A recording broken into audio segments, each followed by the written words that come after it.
I'm Marvin, and my call sign is W0MET. Whether you're an experienced ham or just getting started, this podcast is for you. We're bringing you the latest of topics, news, and information, and all things amateur radio, each episode right here to this show. This is episode number 49. This will be our last episode for 2024. Subscribe wherever you get your podcasts. You can find us on all the major platforms: Spotify, iHeart, Podbean, Apple Podcast, and Google, and many others. So subscribe wherever you listen to your podcast, and we appreciate you listening. Today's topic is going to be about Winter Field Day. So as many of you know, I am the president of Winter Field Day, and I've owned this organization since about 2022. We took it over in June back then. And, you know, it's been a great thing to just be a part of. And I really enjoy being part of Winter Field Day. So we'll be talking about that just a little bit later here in the show. And I'm looking forward to having you on board here for Winter Field Day as well with us as we do this on January 25th and 26th. So anyway, let's get into our sponsor for the week, or for our show, and then we'll get into a little bit of news and some other events here along the way as well. Dakota Lithium, of course, is your ultimate outdoor power solution, and discover the ultimate outdoor-indoor power solution with Dakota Lithium. Our lithium iron phosphate batteries deliver unbeatable performance and durability for all your adventures. With high energy density and long cycle life, they provide reliable power wherever you go. From camping to off-grid living, built tough to withstand extreme conditions, and our batteries are a reliable companion in any environment. Choose from a variety of sizes and capacities to suit your needs, and upgrade to Dakota Lithium today and experience the difference. Check out my link and save 5% in the show notes. And again, I've been using them for about a year and a half now, and I've really found them to be a great battery. And they have it from like 6 amps all the way up to 100 plus amps, or whatever you need. So I mean they have all kinds of like solar panel arrays options as well. You can, and all kinds of different options. You can do a bundle if you want. So go check them out and really enjoy using them. I know people who've had them 6, 7, 8 years, and they're still working at 93% capacity. So they really are built to endure the toughest conditions, and they are really durable. So I hope you will definitely check them out. If you'd like to help support the channel and become a patron, look for me over on patreon.com/thehamradioguy. There are 3 levels you can support the channel at: Technician, General, and Extra. You can simply support the channel at just $2 a month, or get the Extra Class membership with more benefits. And I know we've had a bunch of new free members join lately, so I appreciate you if you're listening to the channel and you've recently joined over the Ham Radio Guy podcast channel for the patreon.com. I appreciate you joining over there, and hopefully you're enjoying the content that I provide as well. It was a little slow during the month of December. I think it's just sometimes also can be expected with a little bit of, we'll call it holiday, family time, things like that going on. And if you haven't noticed, I probably put out a few extra episodes of the podcast during this month of December as well, as we are wrapping up here in the year of 2024. Well, let's go to some news and see what's happening in the news world.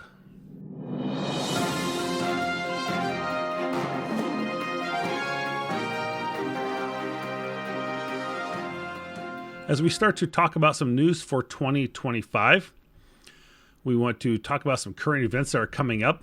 And the first one will be, and we'll talk about this in just a little bit as well, with the Winter Field Day, and as the POTA official events. If you're curious about the official Parks on the Air events for 2025, the current POTA has 5 official events throughout the year. The events start at 000 UTC and end at 2359 UTC on the days listed. Of course, you have New Year's week, the first full week of the new year. January 1st to the 7th, 2025 is Support Your Parks Weekend. And you can win an award for working the new year. And then the casual contacts to help you ring in the new year for Support Your Parks Weekends This event happens seasonally as well on the third full weekend of the month, Saturdays and Sundays. And in the winter, it's the third full weekend of January, which will be January 18th to the 19th, 2025. Spring, the third full weekend of April 19th to the 20th. Summer will be the third full weekend of July 19th to the 20th.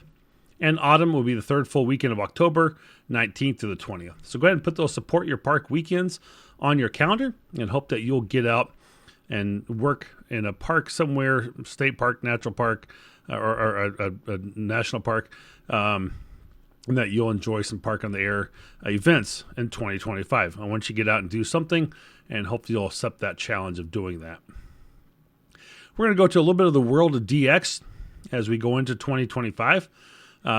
Listen for Billy, F4, Golf, J, boy, I'm drawing a blank on the air here. For Juliet Echo, he will be in Africa through early January. He will be using the call sign C5RK from the Gambia on the 4th and 5th of January before moving onward into Senegal.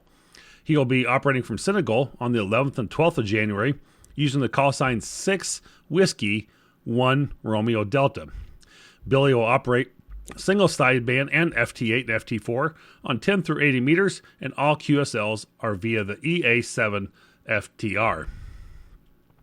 Alder, ALDI, PY1 SAD will be operating as 8 Romeo 1 Tango Mike from Georgetown, Guyana from the 1st of January through the 8th of February. He'll be using CW, single sideband, and digital modes in all bands, and he'll also operate via satellite. See QRZ QSL for QSL details. And listen for Earl, WA3DX, who is operating from Trinidad as 9 Yankee 4 Whiskey Alpha 3 DX from the 29th of December to the 14th of January using FT4 and FT8. Find Earl on 10 through 40 meters and see QRZ for additional QSL details as well.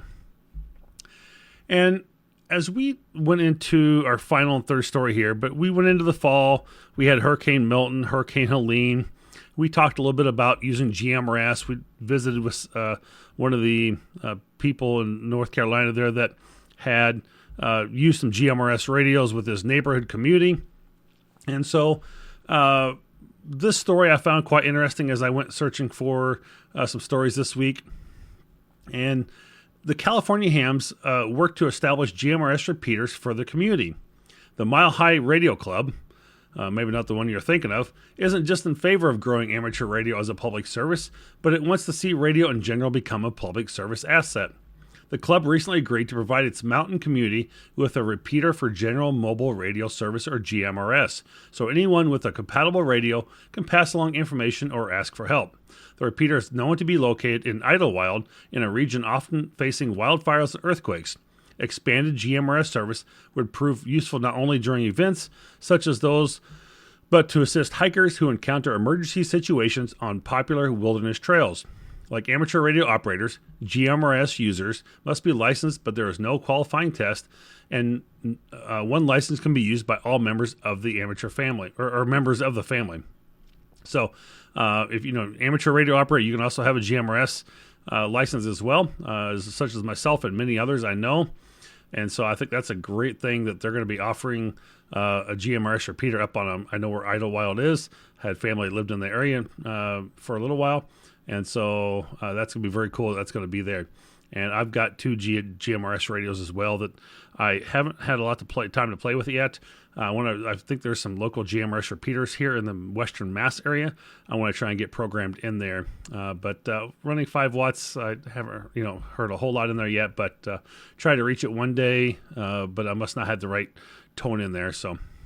But I will definitely get into that here in 2025. And, of course, all news is sourced from the ARRL, AR Newsline, POET, and other sources from around the country.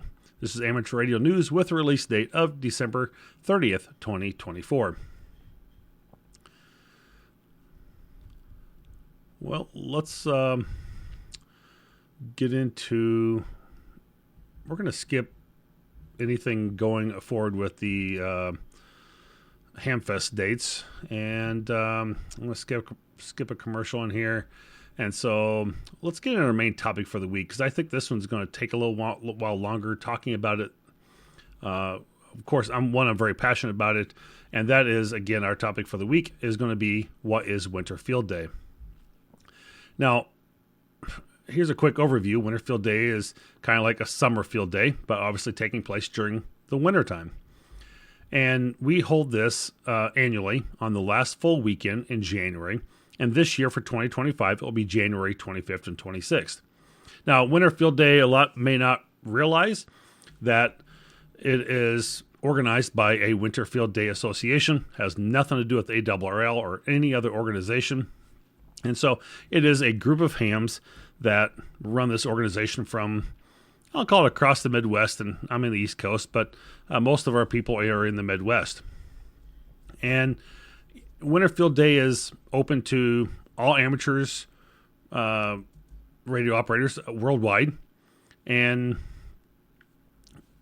Winter Field Day really wants to challenge ham operators to prepare and operate for winter conditions, kind of promoting that emergency preparedness and fun aspect all at the same time. And so I'm going to take a sentence out of our main page talking about what is Winter Field Day. And, it says the association strongly believes that ham radio operators should practice portable emergency communications in winter environments because this is freezing temperatures, snow, ice, and other hazards pose unique operational concerns. Winter Field Day aims to help participants improve their preparedness for disasters and enhance their operational abilities in adverse conditions. So you can go on to say, amateur radios have the freedom to use frequencies on HF, VHF, or UHF while using voice or digital transmissions, with the exception of FT4, FT8. You can do like JSA call, you can do RIDI, you can do PSK31. I mean, there's so many other different versions you could do. You got CW, and obviously single sideband phone. And of course, we really have some designated objectives as well, which we'll talk about in a few minutes here, to help you increase your range of activities that you may try and achieve for, we'll call them, bonus multipliers. And, things like, using non-commercial services or setting up multiple antennas, establishing satellite contacts, things like that. And of course, we can get into more on that in just a moment here. But that's really what our goal is, to be able to have you operate in those extreme conditions and simulate maybe emergency situations, doing things that you maybe not just ordinarily do. People can go out and set up for a pod operation, run a quick, 891 or 991 or 7300 and set up an antenna and really run, maybe an operation from that. But have you, set up multiple antennas? Do you have a way to switch them? Do you know how long your battery will last in the cold versus what it is in the summertime? And, you've got, wind conditions and ice and cold, things like that, snow you're stepping in. And so what other mechanisms are you putting in place to help with yourself to stay warm and, having food and shelter and everything for the day to be protected from those elements? And again, this may not just be for an emergency situation, but if something were to happen, you were not able to be in your house, or you got caught out in the cold in a snowstorm somewhere while traveling, this is really some preparation for just life in general. And I think it can help you in many, many ways for that. But obviously, the goal is really set up a challenging environment for yourself. Try and find ways to operate in different modes and bands, and really push yourself outside of your normal comfort zone. And of course, this will also be, using a portable operation. Now, not that you can't be mobile or be in an RV or be in a cargo trailer. You could be in your vehicle working for that time period, as long as you don't want to run your battery down running your mobile setup HF inside your vehicle. Maybe you have a 100-watt battery in your floorboard or something that might work as well, with a solar panel connected outside. So, people come up with all kinds of creative ideas. Some clubs will set up these big tents on hillsides or up in the mountains somewhere, and set up a 40 or 50-foot tower that's portable on a trailer. Some people do some pretty elaborate winter field day stations. And it makes me very excited to see those pictures. And I hope that you will either share them on our Discord channel, which you can find a link to that on our page at winterfieldday.org, or just share them with me, W0MET at thehamradioguy.com, or you can email WFDA at winterfieldday.org. So lots of different ways to share those with us, and we'd love to be able to see those, and we definitely try and share them out. And we've used some winter field days photos even for our certificate. And we'll talk more about that in just a moment here. But really, winter field day is, a fantastic opportunity, way to collaborate with your local club, connect with other fellow operators worldwide, and really help sharpen your skills in portable setups, antenna tuning, power management, things like that. And ultimately, in the end, we want you to just have fun while making QSOs and competing against others. Now, I will say this caveat to that last comment about competing was, winter field day is really not about a contest. It is about improving your operating skills as an operator, and we want you to be able to just, again, push yourself beyond your normal limits. But obviously, there is a contest component to it, so a lot of people do like that aspect of it, and we do give out these objective number multipliers for achieving certain objectives. You're getting a multiplier for that, therefore increasing your QSO points. So there is a contest element to it. But overall, we do say this is not a contest. And I think Summer Field Day even tries to say the same thing, but so many people do treat it as a contest. So as you prepare for the big day of January 25th and 26th, we want to make sure we give you as much information as possible. Now, again, there are 4 ways to enter into Winter Field Day. You have a home station, a mobile, indoor, or outdoors. So obviously your home station is very convenient. It's warm.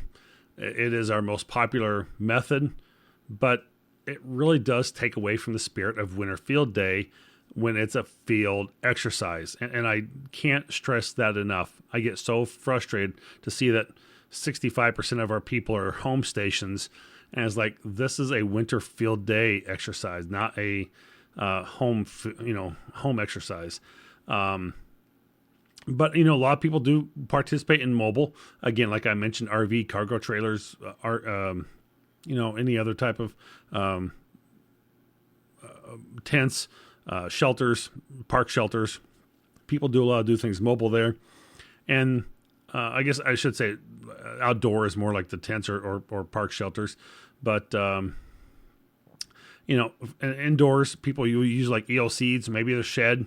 Might be a garage of some sort, a community center. A lot of people set up Winter Field Day stations using them as well. And so as you prepare for one of those classifications, obviously it will be varying different for each one. If you're home, you may not need to be preparing for coats and cold and food and, extra water and things like that with you, as if you were outdoors or maybe in a mobile setup.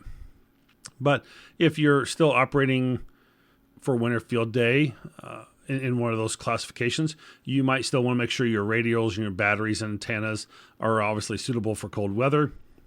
Make sure your generators are powered up and they're ready to go in advance, testing them, making sure that they're good.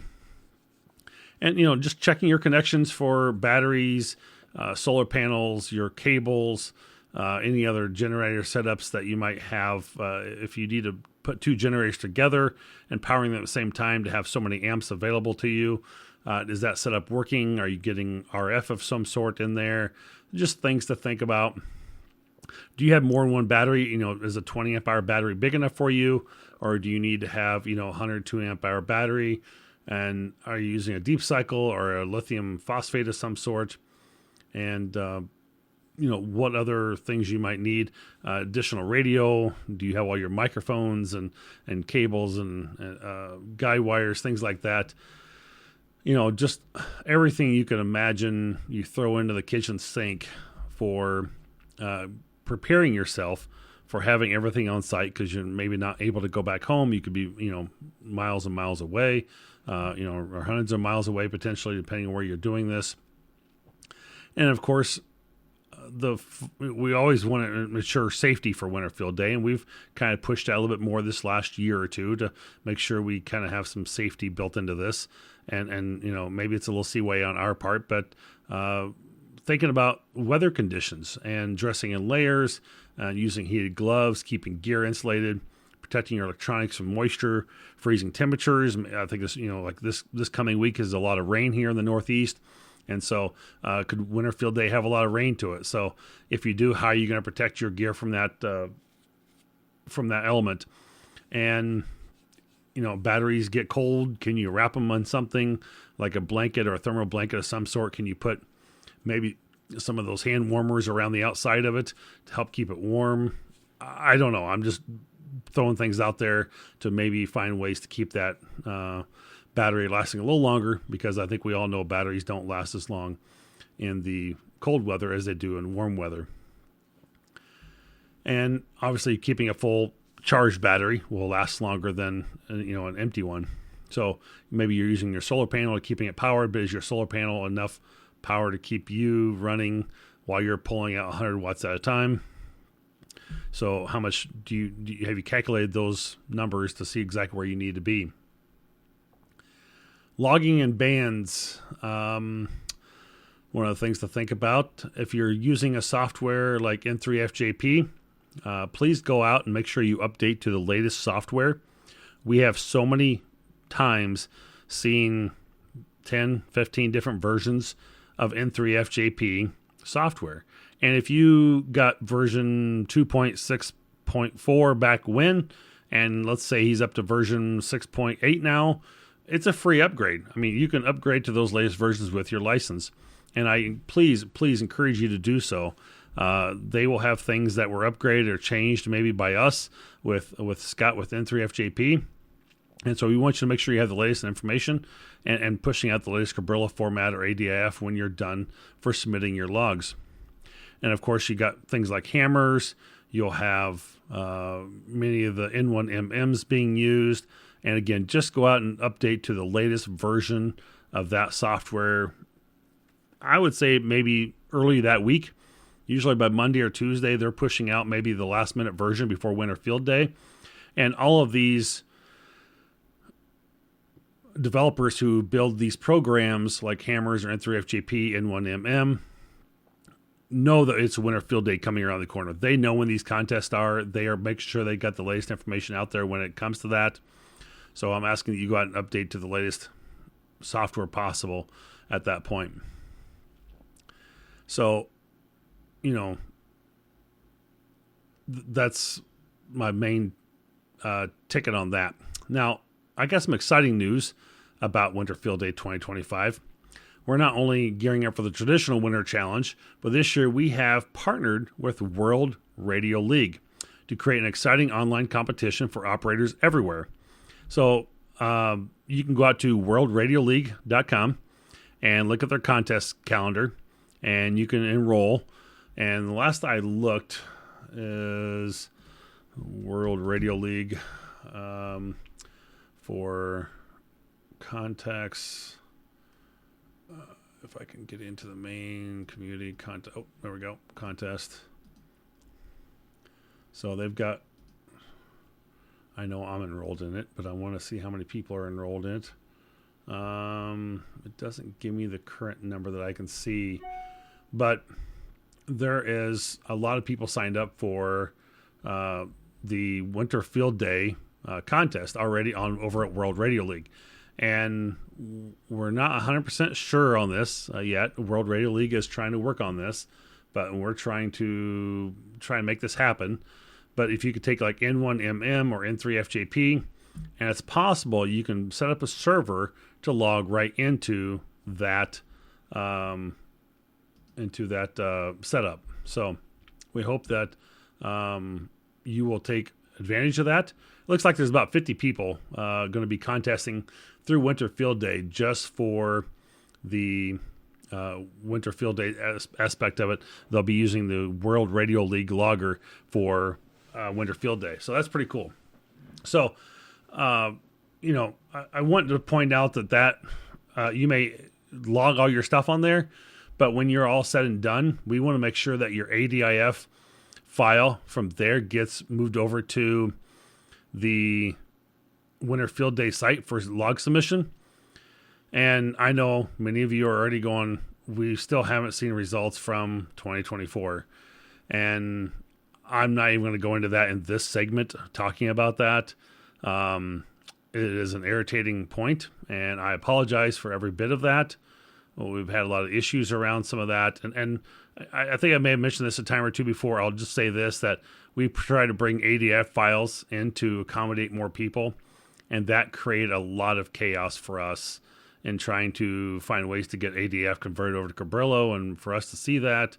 And it just hammers and N3FJP and N1M, they call things differently. And so you've got to figure out how to name everything the same for those files to work. And that becomes just a lot of chaos. And of course, my guy that does this had a lot of family things going on this year. So just know that we're still trying to work on that, but we are definitely still improving that. And the scores are out there. There's some with some zero information still, but we're trying to work through those and why the log is not showing us the data that it needs to. But back to the Winter Field Day Radio World Radio League logger. It is going to be a go-to place for setting up your Winter Field Day log online and kind of getting into that leaderboard. And I think it's going to be a ton of fun for people to see where you can operate from. You can check your objectives right in there, and your points will multiply right at that point. So we're really looking forward to this and hope that you'll share out in your social media how you're going to log as well for Winter Field Day. The other thing is going out for logging is really about registering your location on a map. So far, we've got 342 people registered. We're a little behind the numbers than what we've been before. And I hope that you'll take time to go out to our website and scroll down towards the bottom where it says location map and it says register your location. In fact, I think it's the very top of the page as well. It says register your location or club. And we want people to know where you're going to be housing at. Now, you can make this a private or a public location, and you'll be indicated by the color there, whether it's blue or purple. And obviously purple is, or blue is a public location. And so anyway, hope that you'll definitely take some time and go out to register your site, your club information, and take a look at that. We want to see as many as possible on there and hope that you'll continue with that. Increasing those numbers. We've had like 1,200 people in the past, so we're hoping to get to those numbers again, and we're creeping up on time here. We do have a lot of people last minute submit their club location, but we'll be out in Ham Nation and a couple other channels here pretty quick, and so we'll be talking about this as well for registering your club location on our Winter Field Day map on those online interviews on YouTube. But that is important that you go out and do that as well. Is there let's go into some other tips for success and things like that. Talking about bands, we can operate in all the bands except the 12, 17, 30, and 60, which are the work bands. Again, you can use all single-side band CW and digital modes for maximum points. And adjust to propagation conditions and, watch for pileups. And, of course, you got your popular 10, 15, 20, 40, 80 meter bands you can use. And so we're really looking forward to that. Another thing we're doing is a Winter Field Day bulletin, and we're hoping that we have it coming out in CW, and we'll have that being broadcasted. That information will be coming up on our website here pretty soon. And so we want that, we'll get that out very near future here. And the other thing is we're going to try and do this over RIDI and single sideband voice. So trying to finish up some last minute details with a couple places that are going to be doing that for us. And we'll have that out as well very soon. And check back on our website for that, and we'll also be posting it on our social media. So if you haven't followed us over on Twitter, Facebook, Instagram, we are on all three of those, and I hope that you'll join us out there for all the latest information, as we will share that out as we get information coming in. We're getting closer to Winter Field Day, and we were asking questions of what you're doing for Winter Field Day. We're excited to find out, and I think it's just a really cool thing. So, some other tips. So think about band strategies, some teamwork. Operating with a club or a team can obviously make setup and operation a lot more efficient, a lot more safety in numbers. If it were to get cold or get caught in a storm or some sort, you've got some people there to be able to help you with that and get things squared away.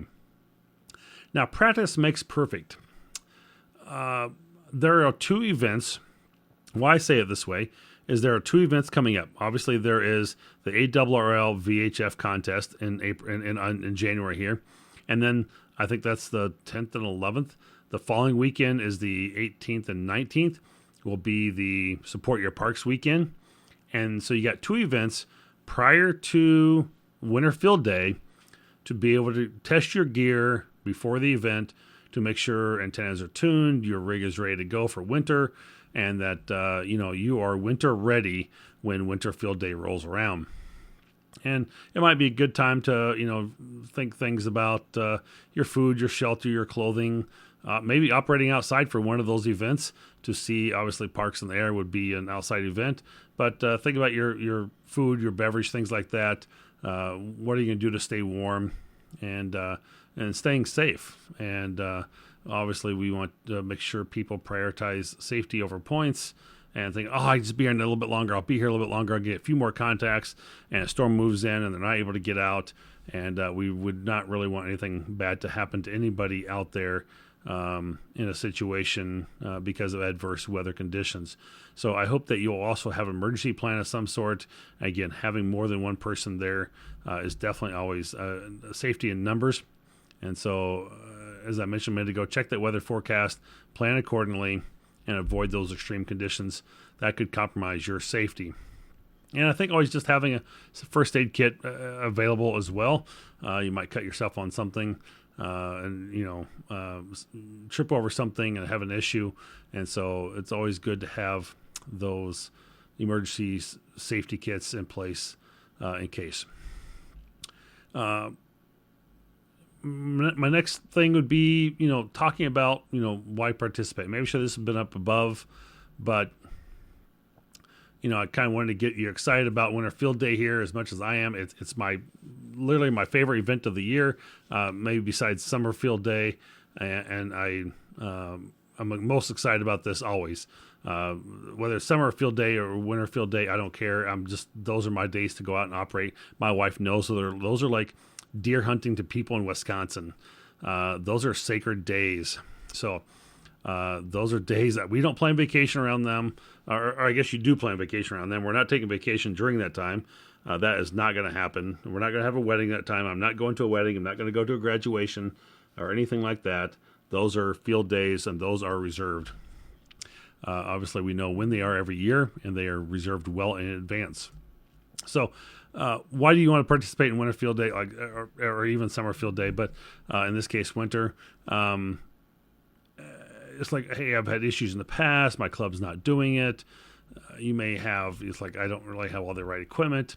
And it doesn't really take much to do it. Again, everybody's limited to 100 watts. I hope that everybody will abide by that. I don't think there's some stations that do, but I can't question them otherwise.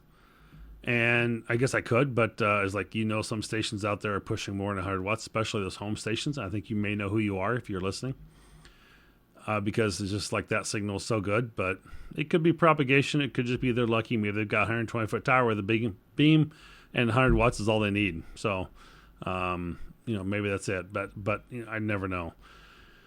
But, again, it's challenging yourself to operate in winter conditions and pushing yourself.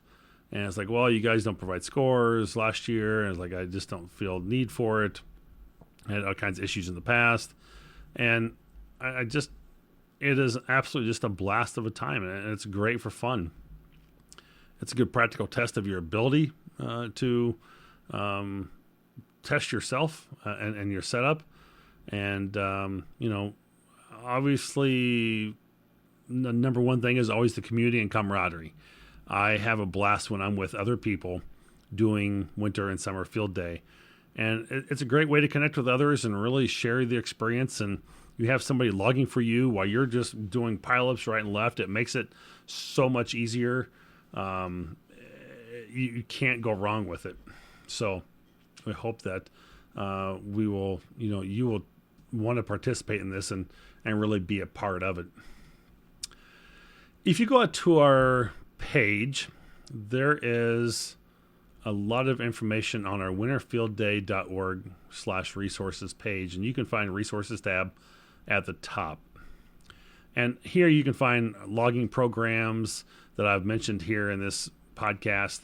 There are operating aids for like the different ARRL section list, CQ zones, your ITU zones, the U.S. caller areas. If you're not familiar with them, we try and put all this information out there for you as a resource. And, there's even a 2025 custom flyer you can use that's open to the public to, a box to put your own information in. You can download this. And, my creative services manager does a great job putting this together. There's location map instructions, how to do a best practice for adding a winter field day location to our map system, and how to get your GPS coordinates, and it answers all your questions there. There's even a frequently asked questions section. I don't think this gets enough visits from people because there's quite often we get the questions in our email about, this and that. And like, why isn't FTA allowed for winter field day? It's specifically spelled out here on our website. We have this information, which category should I use? And I, that's a good question. Is like some people say, well, we've got 2 guys in tents here, and I'm going to be operating in a mobile, in a cargo trailer for winter field day. And so are we really outdoors, or we're going to use a mobile classification? And I'm going, well, if you got 2 people in tents that are outdoors and one is mobile, I would just call yourself 3 outdoors. So you take the majority of the stations that you have and run with that as the classification or category. Your classification will obviously be like, 3 outdoors would be your class and category. So, in 2024, we didn't have bonus points, but this year we're bringing back the objective number multipliers. So we talked about that a little bit. And of course, there's more things in there under resources like Winter Field Day in the news, different stories that people have produced out there, and looking for those 2024, 25 stories if you guys have them, as we don't have a lot of stories from 2024 here, but I hope that you'll take a look. We have our past newsletters in there for, I think it looks like the past 5 years. So it goes all the way back to 2020. And if you have input or if you want to give some content information to Winter Field Day or share a little bit about your Winter Field Day story, we'd love to be able to add that into our newsletter. You still got time. We'd like that deadline to be in here by January 2nd. It's only a few days away. But if you have one, submit it to us over email and do that. And of course, you can find places to get Winter Field Day swag from flags and mouse pads and coffee cups, things like that. We will have patches coming out here. We've got them. I have not released them on the website yet here, but we'll be doing patches, and you can actually buy them from Ham Stuff Online. He'll be putting them online as well. hamstuffonline.com. We'll have some of our gear over there. You can find, and he has some great content to search for swag. Or JSE Embroidery has some great Winter Field Day shirts, scarves, hats. If you want a Winter Field Day hat, a lot of people love our logos. If you find us at Hamfest or other places, we always have stickers. We have our buttons, and I think I ran out of the coffee koozies. I don't want to say there's something else that we were handing out now, but if we're out somewhere and about, we do have swag usually that we're giving away. Patches will be $3, but we're looking forward to that. All right, so that's under our rules or our resources page. Let's go into a little bit more about our rules for the year. So some notable changes for 2025, and again, I know I didn't make a lot of the content up front for this podcast because I knew this one was going to be going a little bit longer and a little bit more information to really go through and share the event details. in more greater detail for people and explaining it. Our event times for this year has changed. We've extended beyond 24 hours now, and I did that mainly for the reason of the people out on the East Coast have parks that close like at 4 and 5 o'clock, or maybe the parks are closed completely, and they just didn't have a lot of operating time. So we've changed the extended the hours for that, so you can start earlier if you're out on the East Coast. Our locations don't have to remain fixed during the event. You can be more like a rover situation. You can set up here for 3 or 4 hours, maybe in this park, and then go to another location if you need. As long as you maintain your full group, if you have just your single person, that's fine. If you had 2 or 3 people, you can't go more than 1,000 feet outside that circle, but your circle can move. Your whole circle can pick up and move during the event. The objectives are now really, they were previously called bonuses or multipliers, and they have points associated with them. You can find them under our rules page as well. And we've added several new objectives this year as well. Some of those being, let's see, pulling the Pacific ones out. If you're making a single sideband or a CW satellite contact, versus just making an FM satellite contact. So if you're on single sideband or satellite, that's new this year versus just the FM. I think we did send and receive at least one WinLink email last year, and that could be to anybody. We're looking at maybe setting up like a WinLink type server where you can send to one address and get a reply back, potentially in the future. So if you have some knowledge around that, maybe reach out to us and help us out with that a little bit. We are doing a winter field day bulletin. And let's see. I think those are the main new ones. There might be 1 or 2 I'm missing in there, but multiple modes, operating at 6 different bands. So, I mean, that can include HF, VHF, UHF. You can operate, simplex back and forth on VHF just fine. And definitely make some different contacts there with other people. And when you submit your log, we just make sure you select your completed objectives. For those who like to track the points, the total points will be the total number of QSO points times the total number of objective multipliers. You can have up to 26 points of total objective multipliers. So we got to make that a little bit out of your reach. We can't just say, oh, we're going to make this, 12 points total, and so everybody can get, 12 points. So we put some things out there that, kind of push the limits a little bit, going 6 different bands. Like, yeah, we're going to ask you to operate 6 different bands. It may be propagation is not good on 20 and 40. So do you have some other options you can do? Everybody operates on 20 and 40, but, maybe the bands aren't great on 15, or, maybe you want to go to, 12, I guess 12's out the basket, out of the, off the board. Doing, something like, one of the others. So like maybe 80 meters. Maybe you don't do much for 80 meters. Maybe it's a good time to try it and explore it. So just a lot of cool things out there. During the event, you can obviously use things like spotting clusters, the RBN, APERS network. And as long as the originating transmission is sent out via RF, we're good with that. And when you're done, you'll be able to submit your log and get a certificate. And all logs must be submitted by 11:59 UTC on March 1st to be considered. So just know that March 1st is your cutoff. You've got a little over a month at that point to be able to get your log in or get it combined with your buddies or your club or however you are doing that, and be able to get them all put together at one time and get them submitted. So we hope that you will do that.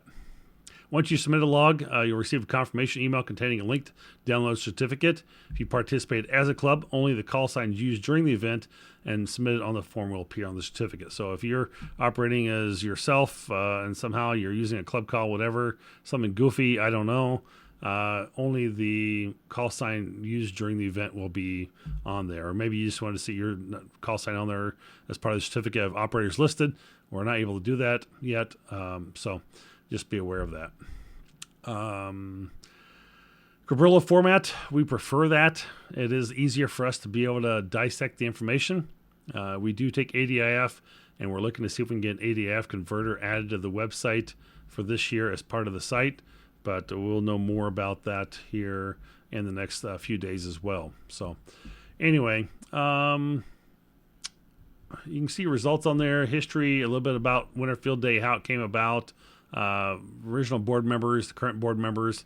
We're looking to get a few more new board members added on here and changing out a few. But overall, it's a great site. If you wish to make a donation, we are self-funded. ICOM is a huge supporter of us, and we do appreciate ICOM's support to be able to keep the website going.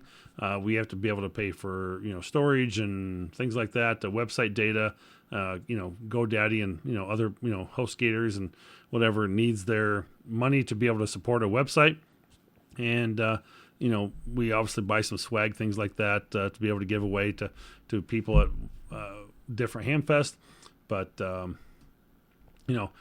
it takes a few dollars to operate the system, and all the board is volunteer. We're not paid at all, so we try and be very frugal with our funds and keep them. We are very grateful for any donations that do come in. It is a tax-no donation, and we are a 501c3 organization. So I hope that you will consider making a donation, and whether you want us to pay the credit card fee or you want to pay it, either one, we're fine with that. But we do appreciate it. We do get some club sponsors. If you're interested in being a club sponsor, you reach out to us. We can give you more details on that. QRZ is a promotional partner of ours this year again. We do appreciate them promoting Winter Field Day on their site. And thank you, ICOM America, for all that you do for us every year. So we really do appreciate that. You can email us, follow us on Twitter, Facebook, follow our Discord channel or our Instagram page, and we are Winter Field Day. So anyway, I hope that you'll enjoy it. I hope you enjoy this podcast and that you'll find this very informational and that there's a lot of things here going on. So just know that Winter Field Day is a time to really embrace the challenge and hone your skills, have fun on the airwaves. And whether you're braving the cold outside or working from the warmth of your shack, the goal is the same, making contacts and enjoying the hobby. So make sure you mark your calendars for January 25th to the 26th, and let's make Winter Field Day 2025 the unforgettable one. Don't forget to share your stories and setups with me on social media, again, via Twitter or Discord is our preferred channels. But I'd love to hear how you're planning to tackle this year's events. And hope that you're going to participate. And again, you got 2 events prior to that to be able to test your skills and really try it out. Well, if you're looking for all things ham radio related, visit the Ham Radio Guy website at patreon.com/the Ham Radio Guy for informative content, product reviews, exciting blog posts, and join the conversation on your favorite podcast platform to stay up to date with the latest trends, news, and information and in the ham radio world. Connect with us on Twitter at the Ham Radio Guy, or for more information and updates, engaging interactions, visit us over on the subscribe to the newsletter, and you can also find a link to all this and more in the show notes. All my affiliate links in there, and we've got some newer ones like Bouge RV is coming into us. We've got Alpha Antenna, Ham Radio Prep, and lots of others that you might be very interested in. Of course, our sponsor, Dakota Lithium. I can always appreciate that. Ham Gear Online and ABR Industries. If you need some coax before Winter Field Day, I suggest reaching out to them. They do have a 20% discount sale before January 1st to get some new coax. So save 10 of the Ham Radio Guy and get your discount there. County comms for all your everyday carry things. We have lots of different things, and even we have Radio Oddity for getting discounts over there on Radio Oddity. So lots of great things. Follow me at the social media and check out all of our links if you want to get some discounts and save some money here in 2025. Thank you guys, everything, for being a part of the Ham Radio Guy podcast here in 2024. I really appreciate you as listeners. Thank you for being with us and sticking with us throughout the year. And I've definitely seen an increase in capacity of my listeners coming through from all over the world.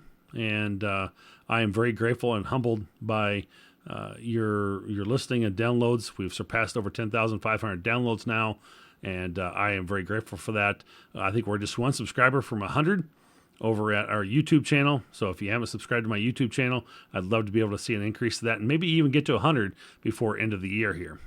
Anyway, That is all I'm going to say. Look forward to my number 50 podcast. Some exciting stuff coming out for that. That'll be coming out the first or second week of January here. And a lot of good content in that, talking about where we've come from and where we're going and what that's going to look like for us here on the Ham Radio Guy podcast.